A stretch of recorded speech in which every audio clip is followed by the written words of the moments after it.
वक्फ के नाम पर संसद से सड़क तक संग्राम छिड़ा है, तो वहीं मंदिर मस्जिद विवाद में संघ के अंदर ही अंदर अलग अलग सुर सुनाई पड़ रहे हैं। पहले मोहन भागवत ने जो कहा था, उस पर संघ के दो मुखपत्रों में अलग अलग बातें सामने आई। सवाल यह है कि क्या आरएसएस का टोन बदल रहा है या टॉप लेवल पर कुछ ना कुछ बड़ा होने वाला है? सवाल पब्लिक का, दूसरी एक्सक्लूसिव रिपोर्ट।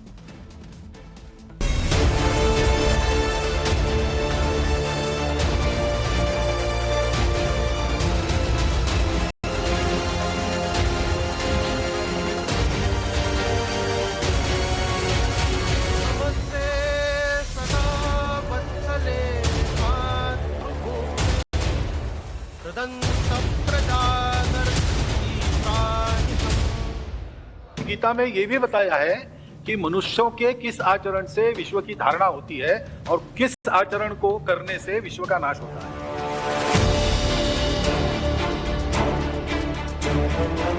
सनातन की धुरी पर खड़ा वो अखंड राष्ट्रवादी संगठन, जिसके सर्वोच्च स्वयंसेवक सधे हुए संस्कृतनिष्ठ शब्दों में संकेत देने के लिए विख्यात हैं। हिंदू और हिंदुत्व का ध्वजवाहक वो राष्ट्रीय स्वयंसेवक संघ, जिसके छठे सर संघ चालक सांकेतिक भाषा में संदेश देने के लिए जाने जाते हैं। पुराण और पौराणिक मान्यताओं की पैरोकारी करने वाले वो डॉक्टर मोहन भागवत, जो अक्सर धर्म और ज्ञान की विवेचना करते रहते हैं।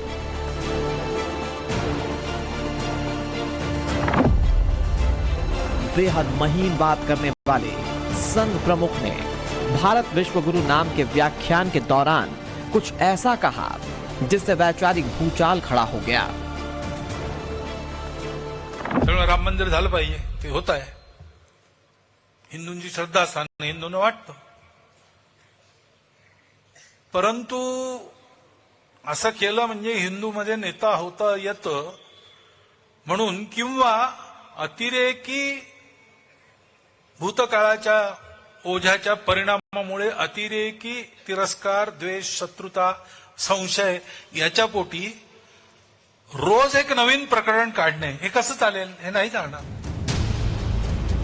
कभी राम मंदिर आंदोलन के अगुवा रहे आरएसएस के सर संघ चालक, अब जब लकीर खींचने की बात कर रहे हैं तो लोगों के मन में सवाल उठ रहा है कि संघ के प्रमुख मोहन भागवत का यह संदेश किसके लिए है? संभल में खुदाई के बीच क्या वो योगी आदित्यनाथ को संकेत दे रहे हैं, या छोटे छोटे स्वयंभू हिंदू संगठनों को मोहन भागवत चेता रहे हैं? क्योंकि इस वक्त सनातनी अस्तित्व की तलाश में संभल खोदा जा रहा है। देश के अलग अलग शहरों और कस्बों में मंदिरों पर कब्जे की किताबें पलटी जा रही हैं। सदियों पुराने मंदिर मस्जिद विवाद नए आकार ले रहे हैं। उत्तर प्रदेश से लेकर राजस्थान, मध्य प्रदेश और दक्षिण में कर्नाटक तक में मंदिर मस्जिद विवाद अदालत की देहरी पर खड़ा है। संभल की जामा मस्जिद का सर्वे हो चुका है। फतेहपुर सीकरी की जामा मस्जिद के मंदिर होने का दावा है। जौनपुर की अटाला मस्जिद का मामला कोर्ट में है। बदायूं की शमसी जामा मस्जिद में हिंदू संगठनों ने पूजा का अधिकार मांगा है।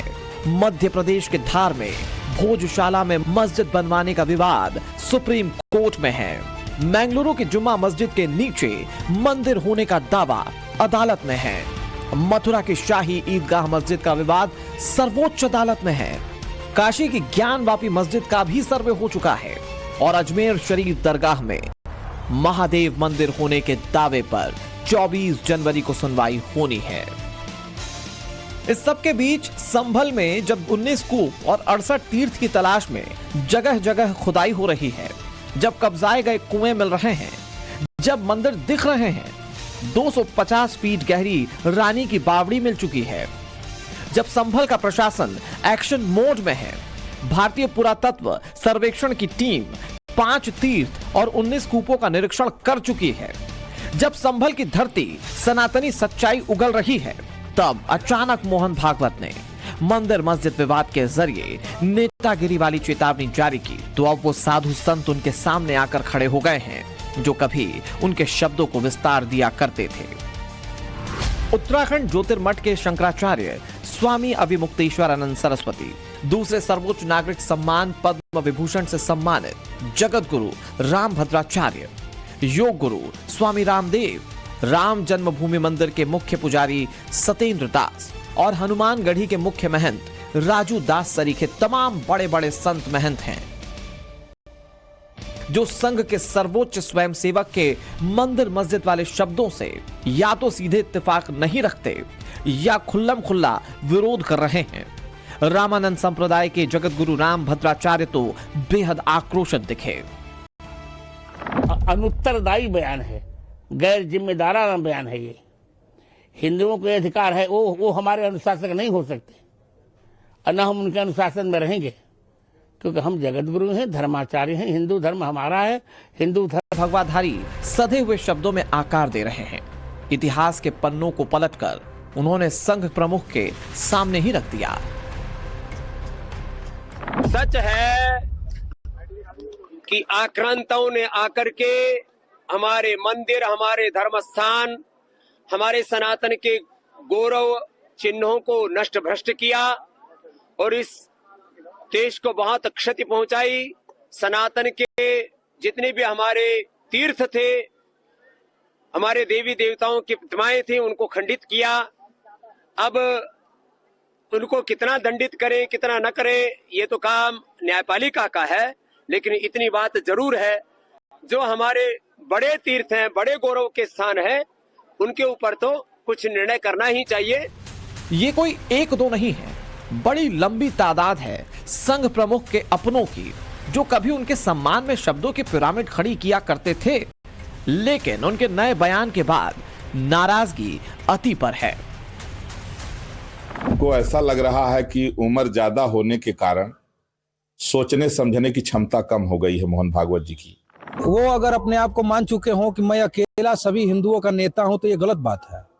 यहाँ कोई नेता नहीं है। हिंदुत्व और हिंदू पे बात करने के लिए सब लोग स्वतंत्र हैं। पूरे हिंदुस्तान में जहाँ जहाँ लोगों ने गड्ढा करके हमारे भगवान शंकर की प्रतिमा को, राधा कृष्ण की प्रतिमा को दबा दिया है और वहां पर जो है अपना जो है मकान कब्जा कर लिए हैं, हम सब जगह खुदाई करके लेंगे। और जिसको तकलीफ, अगर मोहन भागवत बहुत तकलीफ है, आरएसएस के लोगों को बहुत तकलीफ है, तो ये हिंदुस्तान में रह करके ये मुसलमान की बात न करें। आरएसएस प्रमुख मोहन भागवत जी को हम सतो निवेदन करते हैं कि जब तक ये माफी ना मांगे तब तक इनको अयोध्या की अंदर घुसने नहीं दिया जाएगा। सिर्फ अपने ही नहीं, शंकराचार्य अविमुक्तेश्वरानंद को भी भागवत की बातें पसंद नहीं है और वो कुछ यूं इसका सियासी व्याख्यान कर रहे हैं। जो पीड़ा हमारे हृदय में है कि हमारे धर्म स्थानों को ध्वस्त किया गया और वहां पर वो अनाचार किया जा रहा है जिसको हम किसी तरह से मंदिर परिसर में अनुमति नहीं दे सकते थे, इससे जो पीड़ा हमको रोज की हो रही है, एक दिन की होती तो भी खत्म होता, लेकिन रोज हो रही है। और इस पीड़ा को दूर करने के लिए अगर हम खड़े हो रहे हैं तो मोहन भागवत को चाहिए था कि हमारे हृदय की पीड़ा को, हम हिंदुओं के हृदय की पीड़ा को वो समझते, लेकिन उन्होंने तो उल्टा ही कह दिया कि आप इस बात को छोड़ दो। तो हमारे हृदय की पीड़ा को नहीं समझ पाए हैं मोहन भागवत, ये सुनिश्चित हो गया। ये तमाम साधु संत महंत मोहन भागवत से अनअपेक्षित शब्द सुनकर निराश हैं, मगर जो दशकों से धुर विरोधी रहे हैं राष्ट्रीय स्वयंसेवक संघ के, जो वैचारिक शत्रु रहे हैं मोहन भागवत के, जो संघ की विचारधारा में बेहिसाब खामियां ढूंढते रहे हैं, उनके लिए मोहन भागवत का बयान ब्रह्म ज्ञान सरीखा हो गया है। सकारात्मक तो है, लेकिन अगर उनको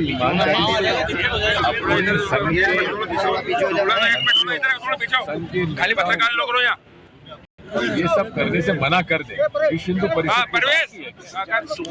हिंदू परिषद तो उन्हीं का संगठन है, उनको मना क्यों नहीं करते? बजरंग दल उनका संगठन है, उनको मना क्यों नहीं करते? जो आज बात कही जा रही है, कम से कम उन्हें भारतीय जनता पार्टी के लोगों को समझाना चाहिए।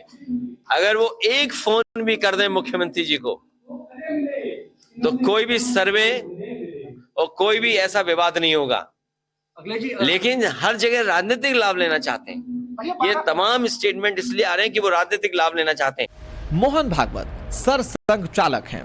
संघ प्रमुख के नीचे सर कार्यवाह होते हैं जो दत्तात्रेय होसबोले हैं। सर कार्यवाह के नीचे सह सर कार्यवाह हैं जिनमें कृष्ण गोपाल, सीआर मुकुंद, अरुण कुमार, रामदत्त चक्रधर, अतुल लमिये और आलोक कुमार शामिल हैं। इनके नीचे सेवा प्रमुख, बौद्धिक प्रमुख, प्रचारक प्रमुख, प्रचार प्रमुख, संपर्क प्रमुख, शारीरिक प्रमुख और व्यवस्था प्रमुख होते हैं और इनके साथ एक एक सह प्रमुख होता है।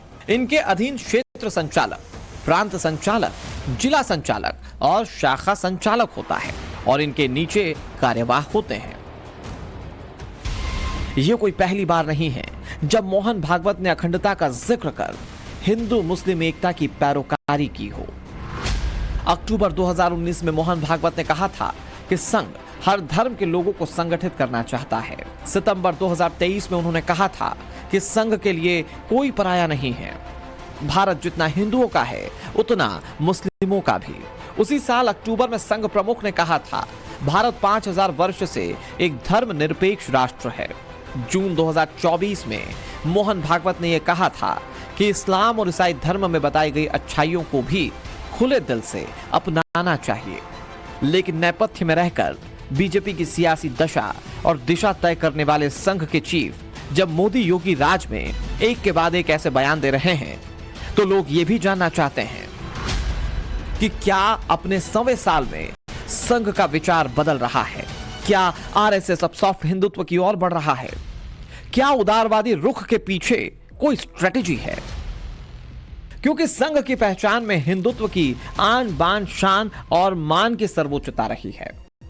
अयोध्या का राम मंदिर संघ की प्रतिबद्धता का सर्वोच्च उदाहरण है। हालांकि RSS a view to the inside किताब लिखने वाले श्रीधर दामले की माने तो 40 और 50 के दशक की शुरुआत में संघ के नेताओं को राम मंदिर का मुद्दा स्थानीय मसला लगता था। यहाँ तक कि संघ इसे पूरे उत्तर प्रदेश में उठाए जाने लायक मुद्दा भी नहीं मानता था। उस दौरान आरएसएस गोकशी पर रोक और स्वदेशी के मुद्दे को जन आंदोलन बनाने की कोशिशों में जुटा हुआ था। लेकिन 1983 के बाद आरएसएस ने राम मंदिर आंदोलन में एंट्री ली। तब के संघ प्रमुख बाला साहब देवरस ने पहली बार अपने प्रचारकों से कहा था कि राम मंदिर की लड़ाई के लिए वो अगले 3 साल तक लड़ने के लिए तैयार रहे। असल मायने में ये स्वयंसेवकों के धैर्य की असली परीक्षा होगी और इसी के बाद गोकसी के तर्ज पर पूरे देश में राम मंदिर आंदोलन चलाने का निर्णय लिया गया। फिर जो हुआ वो इतिहास में दर्ज है। बावजूद इसके अब के संघ प्रमुख अगर मंदिर मस्जिद विवाद को किनारे लगाने की बात कर रहे हैं तो इसकी क्या वजह हो सकती है, उसे जरा से समझिए। पूरी दुनिया जिस अशांति के वातावरण में गुजर रही है उसमें उन्होंने ये जो बयान दिया है उस बयान के अपने निहितार्थ हैं। फिर जब हम कहते हैं कि सबको वाणी की स्वतंत्रता है, उन्होंने भी अपना एक विचार रखा है और इस विचार को सिरे से खारिज नहीं किया जा सकता, क्योंकि जब भारत जैसा राष्ट्र अपने चारों तरफ के अशांत पड़ोसियों से घिरा हुआ हो तो क्या हम एक और गृह युद्ध के लिए तैयार हैं? क्या हम उस मानसिक अवस्था में हैं क्या? हालांकि राजनीति का रट्टा मारने वाले इसे दूसरी नजर से भी देखने की कोशिश में हैं।